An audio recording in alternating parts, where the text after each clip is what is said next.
The wind is brutal, it's freezing cold here in the high north, ice and snow everywhere. It is one of the most extreme and unforgiving climates on Earth. Strategic interest in the Arctic has been growing as melting ice opens new sea lanes, making the region's vast energy reserves and critical minerals all the more accessible. Donald Trump has made it clear the United States has major strategic interests in the high north. At the same time, Russia is stepping up its military activity in the region, and China is becoming more present. All of this has pushed NATO to act. The alliance launched an operation called Arctic Sentry, bringing all activities of NATO members under one command. The aim is deterrence, to send a clear signal to Russia and China. But the operation also sends a message to President Donald Trump. NATO is on the job in the high north. Just across the borders of Norway and Finland lies the Kola Peninsula, Russia's most important military stronghold. Key assets, including nuclear-capable submarines, are housed here. What is changed now is the relative importance of that. So we have a Russia that we consider more unpredictable and more aggressive, and that's why the relative importance of their bases and their potential to deploy out of this region is important to us as allies. And it wouldn't just be nearby Europe in the line of fire. A lot of the weapon systems that are located on the Kola Peninsula is aimed towards the US. That's one reason Washington has demanded that NATO step up security here, which the alliance is now doing with its Arctic Sentry mission, encompassing all the operations it conducts in the region.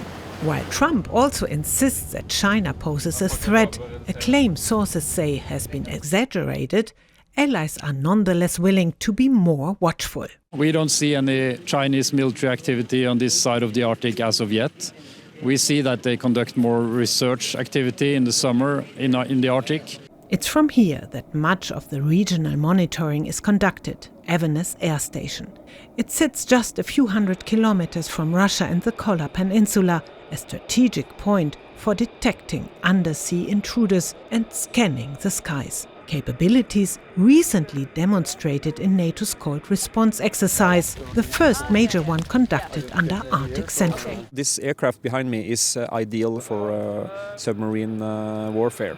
So we are deploying buoys into the water and to find and fix Russian submarines and also other submarines. These two fighter jets are on call day and night. They are returning from a mission to intercept Russian military aircraft in international airspace over northern Norway. You saw two F-35s from our QRA, our Quick Reaction Alert, taking off to intercept Russian recce flights taking place outside the Norwegian coast, which is exactly what we expect during exercises like this. And it's also what is part of our daily job is to be NATO's eyes and ears in the north. NATO hopes Arctic Sentry alleviates Donald Trump's concerns and ends his threats to take control of the Danish territory of Greenland, which triggered high tension inside the alliance that hasn't completely subsided. That was obvious when the leaders of Norway, Canada and Germany came to observe this showcase of Allied power in Norway's high north. It's up to the people in Greenland and Denmark to trace the future for the people in Greenland. Any attempt to say that a country can take land from another country is unacceptable. It's not acceptable to international law, and especially something which should be unheard of among allies. Still, when it came to the question of whether the US remains a trusted security partner, all three were in agreement. Yes.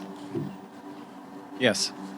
By protecting Norway, keeping low tensions, avoiding conflict, net positive for the security of the United States. We believe that is self-interest.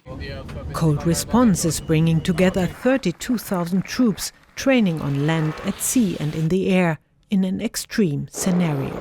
They are rehearsing an attack on a NATO ally, in this case Norway. Article 5 is triggered. An attack on one is an attack on all. 14 allies rush reinforcements to the north. The Italian Navy San Giusto sailed nearly 6,000 kilometers from the Mediterranean to the Arctic.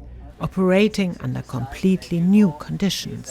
The Mediterranean Sea is different from the Atlantic Ocean and the Norwegian Sea, so it was an opportunity for me to see new conditions, but also for the ship and the crew to train. I test the platform, the capability to resist the rough sea, and test the resilience of the crew to keep working even if sometimes the rough sea make you feel seasick. In the exercise, Norwegian corvettes show how speed changes the game. The crew says it's the fastest warship, able to outrun most fleets and show up where it's least expected. The training tasks are clearly defined. We have spent the first week to have a force integration together with the rest of the NATO ships. We are focusing on the amphibious operation from the landings. The troops come from Europe, Canada and the United States. For some, the extreme cold takes getting used to. Snow, ice, sleet, terrible winds that makes it even colder. I just recently did the polar plunge where we jump into the ice water, and I learned quick that my body is not used to it. To make the scenario as realistic as possible, civilian responders are included in the training. Narvik is a quiet, modern coastal town in Arctic Norway, set between steep mountains and deep fjords.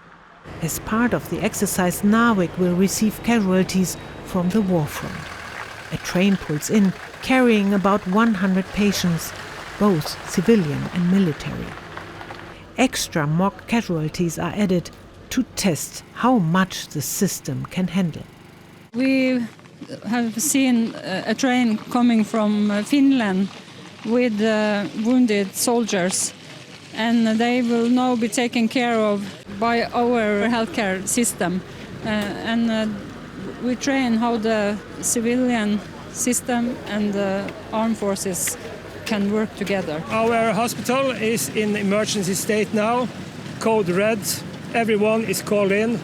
We have also the military that is inside the hospital to help us. We have also the civilian defense to help and a lot of volunteers now. We are on top of things. In central Narvik, a town largely destroyed in the battles of World War II, the support for NATO's exercise is strong. People want to be ready for the worst. If there is war and we attacked, we need these people. And they have to train here. Who is threatening you? Russia. Definitely. Not Sweden, not Finland, not Denmark, but Russia, and all know it. We need training. It's very good that we are practicing if there is any other, if there gets some more war in the world. So I think it's good. The threat is coming from where? I think it's Russia. Back in the snowy woods, Norwegian soldiers are incorporating into their training what Ukrainian troops had to learn under fire in the real war. When it comes to drones, it is like a way much bigger threat to us than it has been.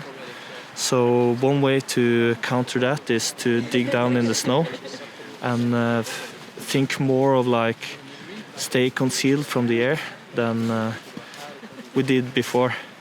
But also it poses a new opportunity for us as well, because it will give us more firepower and more ability to affect the enemy as well. For commanders, the lesson goes further. NATO must never be pulled into the kind of grinding war that defines the front in Ukraine. An attack on NATO will not succeed. So we will not end up in a static war of attrition as you see in Ukraine. So I think that's the most sort of fundamental, the need to develop warfighting skills that can deny Russia an advantage in a war of attrition. Geopolitical pressures and even potential adversaries may change.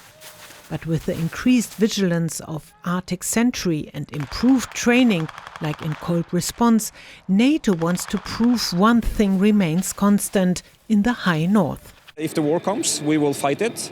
The other thing is if we are prepared enough, we want Putin to wake up in the morning and say that maybe NATO is too prepared for a war today.